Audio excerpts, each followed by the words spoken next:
Most families have one place everyone fights over: a cabin, a farm, an old pickup truck. For my family, it was a weather-beaten beach house that smelled like salt water, sunscreen, and my grandfather's pipe tobacco. Funny thing is, nobody cared about that house while Grandpa was alive. Nobody wanted to repaint it.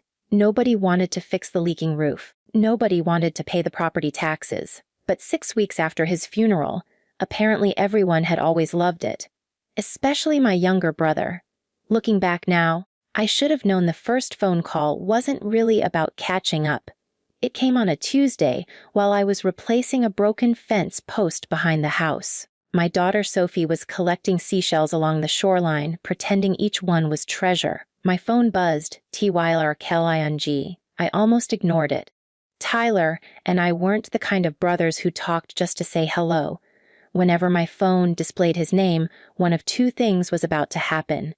He either wanted money, or he wanted something that belonged to someone else. I answered anyway. "What's up?" He didn't even ask how I was. His voice sounded unusually cheerful. "Have you thought about selling Grandpa's place?" I smiled to myself. There it was. "No. You answered too fast." "Because I don't need to think about it." He laughed. "You don't even use it that much." I looked toward Sophie. She was drawing hearts in the sand with a driftwood stick. "I use it enough." He sighed. "You're sitting on a fortune. I'm sitting on memories." Silence. Then he laughed again. "Memories don't pay bills." "No! They remind you why you worked so hard in the first place." Another silence. Longer this time. Finally, he said something that made the hairs on the back of my neck stand up. "Well, I already promised someone I'd get the property." I stopped hammering the fence post. "What did you just say?" "You heard me? You promised something you don't own. It's basically a done deal." "No, it isn't." His tone changed instantly, cold, flat. "Don't make this difficult." I looked back at the beach house. Grandpa built it board by board after coming home from Vietnam. He used to tell me, "A home isn't worth what someone will pay for it. It's worth what your family becomes inside it." I wasn't about to erase that because Tyler wanted another business scheme. I said no. He hung up. No goodbye, no argument. Just silence. That should have been the end of it. Instead, 3 days later, Mom invited everyone over for what she called a simple family barbecue. I almost didn't go. I wish I hadn't. Because before the afternoon was over, my daughter would watch her uncle smash a beer bottle across my head. And my own mother would laugh. Mom called it just a little family barbecue. Those 4 words should have been my warning. In my family, every little barbecue, quick dinner, or simple conversation eventually turned into somebody asking me for money, or property, or another sacrifice disguised as love. I almost stayed home. Honestly, I should have. Instead, I let my 9-year-old daughter, Sophie, convince me. "Dad." She looked up from tying her sneakers. "Grandma said she's making peach cobbler." I laughed. "You'd sell me for dessert." She grinned. "Only if there's ice cream?" That kid could negotiate with anyone.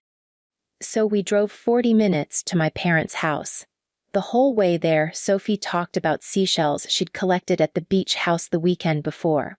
She'd already decided which bedroom would belong to her children someday. Kids make forever sound so easy. Adults usually ruin it.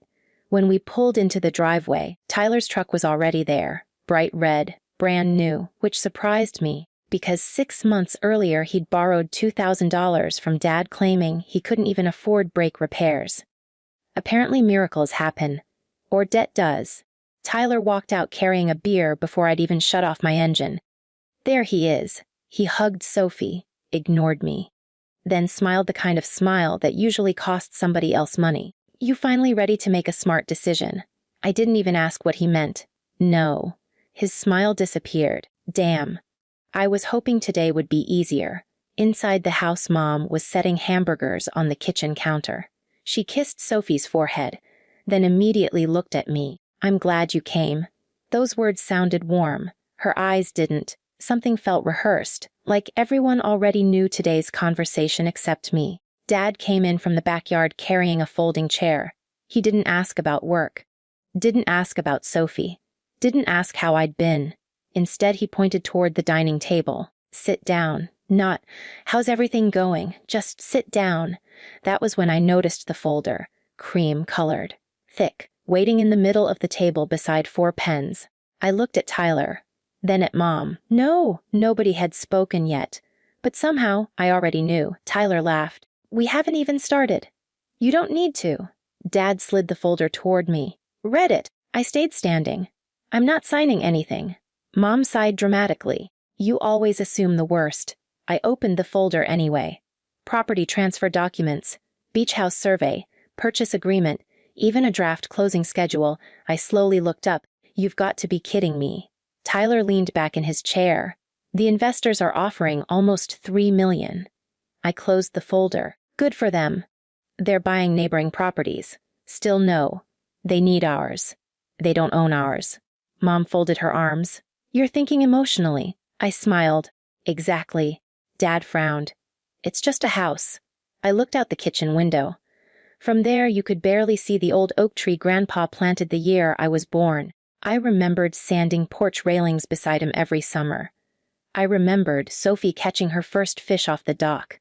I remembered promising her, one day this place will be yours. No.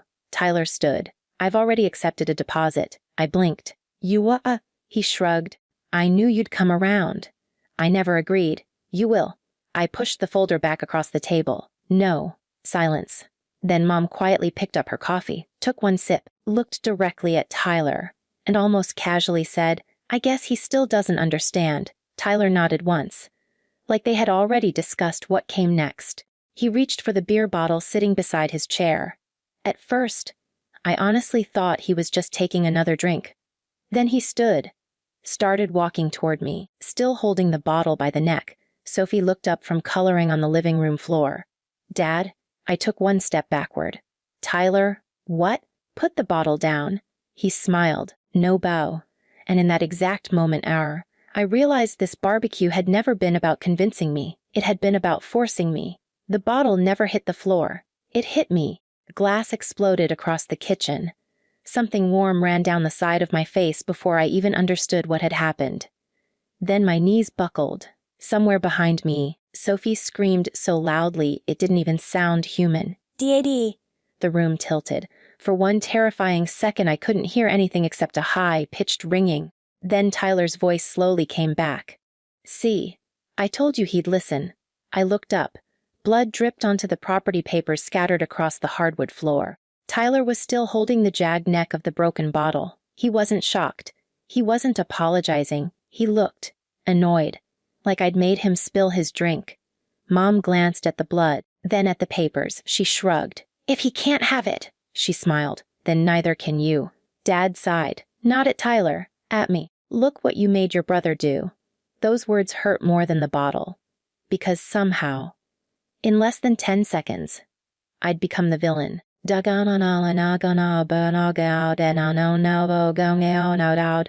ran toward me. Her tiny hands tried covering the cut on my head. Dad, she was crying so hard she could barely breathe. Please don't die. Every adult in that kitchen should have rushed toward her. Nobody did. Mom calmly picked up the transfer papers before they got soaked with blood. Tyler kicked a broken beer bottle out of his way.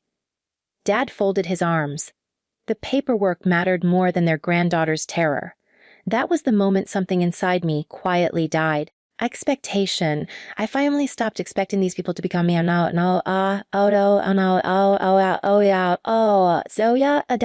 the screen door slammed. So that's what I heard. The voice came from behind us. Walter Jenkins, Grandpa's oldest fishing partner, 82 years old, still 6'3", still built like somebody who'd spent a lifetime lifting lumber instead of weights. He looked at me, then at Sophie, then at Tyler. His eyes settled on the broken bottle. Nobody spoke. Walter slowly placed his tackle box on the kitchen counter. You've got exactly one chance. Tyler frowned. For what? To tell me that bottle slipped. Silence. Tyler laughed. It was a family argument. Walter nodded. I noticed. Then he unclipped the small camera attached to his vest. I also noticed one. He pressed one button. The tiny screen lit up. My body camera noticed everything too. Tyler's confidence vanished. You recorded us.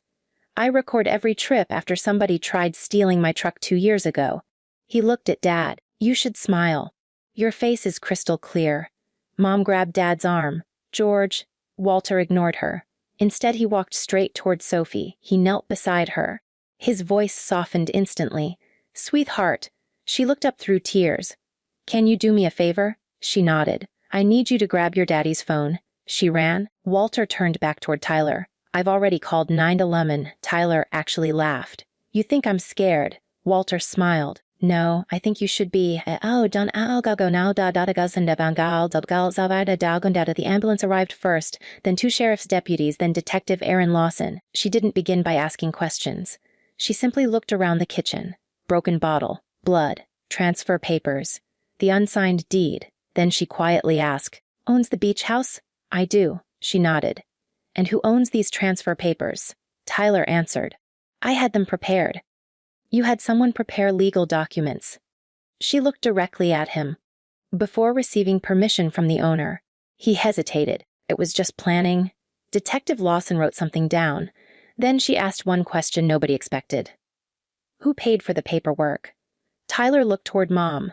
Just for a second. Lasted less than a heartbeat, but Detective Lawson caught it. So did I at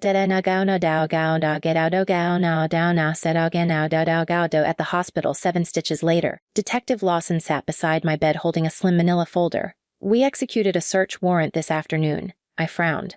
So quickly. She nodded. McStir. Jenkins' recording established probable cause. She opened the folder. Inside was a receipt from a real estate attorney, paid for 3 weeks earlier. Customer Margaret Lawson. My mother. I looked up slowly. She planned this. Detective Lawson met my eyes. We think your brother wasn't trying to convince you to sell. She slid another document across the bed, a draft power of attorney. Already filled out. Only one signature missing, mine. The room suddenly felt much colder. Because this hadn't been a family argument, it had been a plan, and I had just ruined it. Detective Lawson was right. It wasn't an argument. It wasn't even about Tyler's temper. It was a plan. The bottle just happened to become part of it. For the first time in my life, I stopped asking myself why my family hated my boundaries. The better question was, how long had they been waiting for an opportunity? 2 weeks later, Detective Lawson invited me back to the sheriff's office. She spread photographs across the conference table, property maps, emails, bank transfers, real estate contracts, everything connected. We finished the forensic review. I looked at the stack, and she pointed to one email. Your mother had written to the developer nearly a month before the attack. Don't worry. My older son is emotional, but will have his signature before closing. I stared at the screen. My stomach turned. She hadn't hoped I would sell. She had promised that I would. Another email. If he refuses, we'll convince him. Another. Leave Tyler to handle him. I couldn't breathe. Detective Lawson quietly closed the folder. From our perspective law, she paused. This wasn't a spontaneous assault. It appears they were attempting to pressure you into signing documents. Now, Tyler eventually admitted he lost control during questioning. Not because he suddenly became honest. Because Walter's body camera footage showed every second. The raised bottle. Mom pointing at me. Dad blocking the doorway. The threats. The strike. There was nothing left to argue about. A month later, I returned to the beach house for the first time. Honestly, that I wasn't sure I could. Every room reminded me of Grandpa. But now, they also reminded me of blood. Sophie walked slowly through the front door.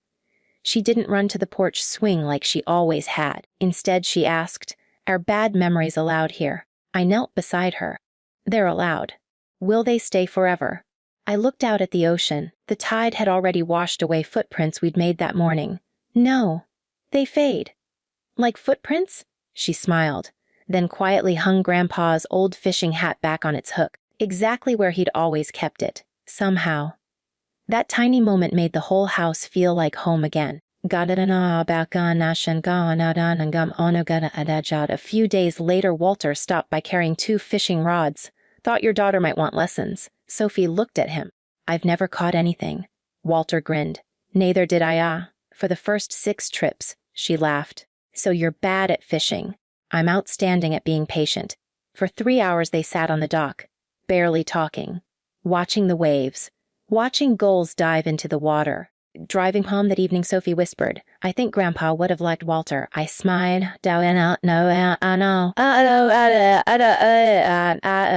The criminal case eventually ended. Tyler accepted responsibility through the legal process after the evidence left little room to dispute what happened.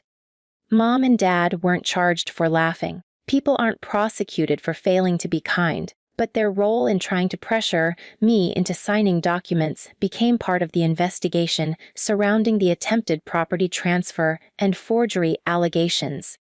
The developer immediately canceled every agreement after learning what had happened. Years of planning disappeared overnight. Not because I ruined it, because truth arrived before the paperwork did. Almost 2 years later, Sophie and I repainted the porch together. Same faded blue Grandpa always used. Halfway through painting, she looked at me. "Dad?" "Yeah." "Why did Uncle Tyler want this place so much?" I thought for a long time before answering. "I think he saw money." "What do you see?" I looked across the water. Grandpa teaching me to fish. Grandma waving from the porch. Sophie chasing crabs across the sand. My whole life. She nodded like that made perfect sense. Then dipped her brush into the paint again. "They will, I promise." That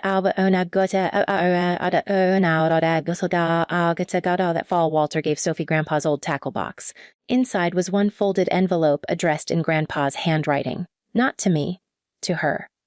He'd written it years before she was born. "If you're reading this, someone loved this little house enough to protect it. Take care of it. And take care of each other even better." Sophie cried. I cried. Even Walter quietly wiped his eyes. Looking back now, the beer bottle wasn't the thing that changed my life. Neither was the blood. Neither was the investigation. The moment that changed everything happened long before that. It happened the second I chose my daughter's future over my family's demands. My mother once laughed and said, "If he can't have it, neither can you." She was wrong. They thought I'd lose my home. Instead, I kept the only home that had ever truly mattered. Not because it sat beside the ocean, because it remained the one place where my daughter would always know she was safe. And after everything, that turned out to be worth far more than any beach house could ever sell for.